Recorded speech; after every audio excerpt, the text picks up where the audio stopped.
The single most impactful thing I think that you can do to help elevate a D&D character is to give them a goal. And I'm not talking about the group goal or like the main storyline, I'm talking about your character's own character motivated goal. I mean, look at Baldur's Gate 3 or Critical Role. All of the characters have goals outside of the main storyline.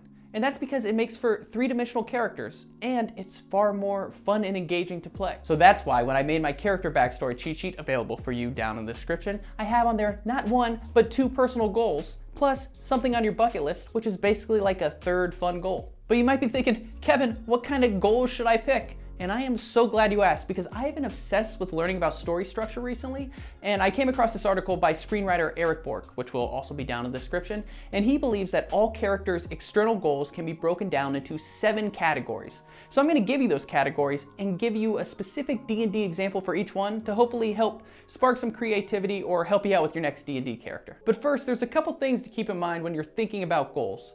Not all goals have to be profound or grand in scale. Small goals can be just as effective as large ones. You also want to make sure that your goal does not derail the rest of the group, right? You should be able to work on your goal and the group's goal in tandem, and they should both be of equal importance. And then lastly, make sure you are working with your DM when it comes to your goal, right? You don't want to keep any secrets from them. They're going to be the person who brings this to life, so you don't want to surprise them with something and make them scramble. So make sure you're working with them and giving them a proper heads up.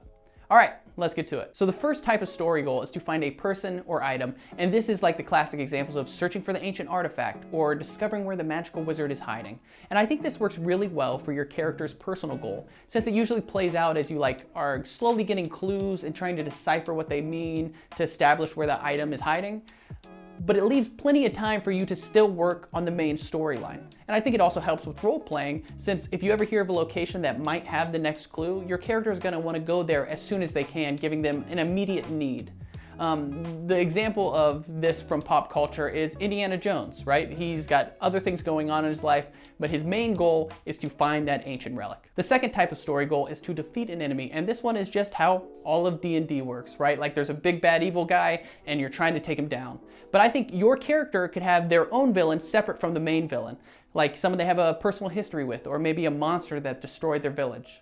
The way that I like to do it is I like to work with my DM and see if I can make my villain a sidekick to the main villain. That way it gives me some role-playing elements to work with. So like when we're fighting the main guy, maybe I'm not making the most optimal decisions because I want to go fight this other guy just out of vengeance instead of just trying to preserve the party. If you look from pop culture, literally every single fantasy story has this, like literally pointed all of them. Star Wars, Lord of the Rings, Harry Potter, The Matrix, Shrek, Minions, Alien vs. Predator. The third type of story goal is to escape something or someone. And this could play out as your character trying to escape a bunch of assassins who are trying to kill them, or maybe trying to just escape debt by paying it off or skipping town. You do want to be careful though to not make it so your motivation makes your character want to leave where the main story is happening. So definitely work with your DM, especially because they're going to be running the group of assassins that are attacking you, and they can add it into the encounters, which makes for some really fun role play because other people will be like, why are we getting attacked by those people? And you can be like, sorry, that's my fault, my bad. A good example from pop culture would be the Bourne series, right? Jason Bourne is always trying to escape the assassination attempts as he slowly discovers who he is. The fourth type of story goal is to figure out the truth. This is the mysteries in the great puzzles. And I think this plays out very similarly to finding a person or item, since you're going to slowly uncover clues, but it leaves you plenty of time to work on the main story. I think this lends itself really well to the who killed my best friend so I can exact revenge? Or why did the magical city just up and disappear? I was hoping to learn all of their magical secrets. A good example of this is Sherlock Holmes, like any murder mystery. And I think it's a lot of fun to have mystery as a side piece to the big epic fantasy that is usually the main storyline. The fifth type of story goal is to learn how to do something and then put it to use. And this is pretty innate to how D&D works, right? It's leveling up. You gain experience, and then with that experience, you get new skills.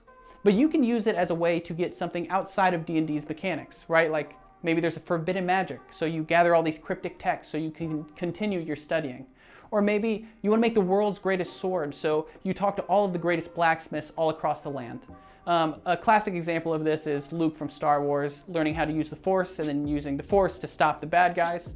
So I think this is a good example if you want something outside of D&D and you want to show your DM that you're willing to work for it, so you're not just make me better than everybody else. The sixth type of story goal is to convince someone to do something, and this one is more in the context of convincing someone to fall in love with you or to prove to someone that you're worthy of their respect. A good example of this would be someone who's disgraced and they were kicked out of the King's Guard, so they're now trying to prove their worth to be reinstated.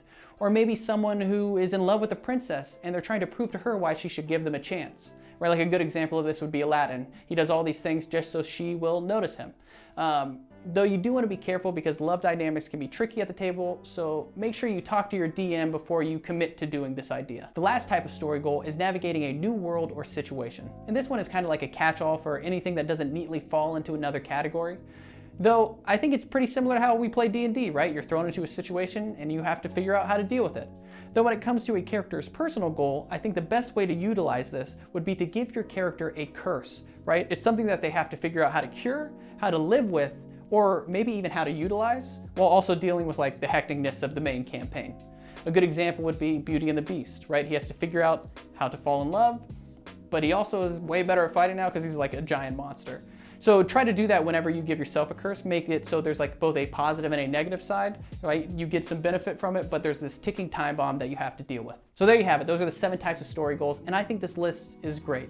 Though I'm not convinced it's all encompassing. Like, where does start a bakery fall on this? Is it like learn how to do something new, or is it navigating a new situation? I don't know. It just doesn't feel quite right. So let me know where you think it is, or if we should just add another category. Regardless, I hope this helped you figure out some ideas for your own character's personal goals. And if you're looking for more D&D character creation advice, you can check out this video right here. And if you enjoyed the video, please leave a like and subscribe. It helps me out quite a bit. And I'll see you in the next one. All right, see ya.